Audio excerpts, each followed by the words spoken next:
మహనీయులంతా మానవులే మనలాగా పుట్టిన సామాన్యులే సామాన్యులే.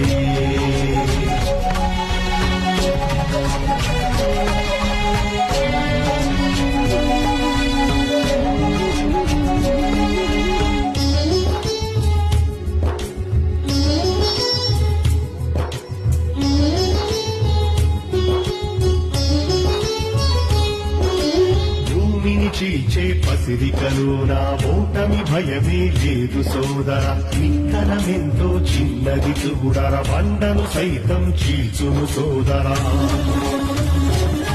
మొలకెత్తి ఏపుగా పెరిగే చెట్టుకు చైతన్యమెవ్వడు నెప్పలేదురా. ఆ సముద్రాన్ని ఈదే చేపకు ధైర్యాన్నెవ్వడు ఇచ్చెను సోదర. ఆకాశం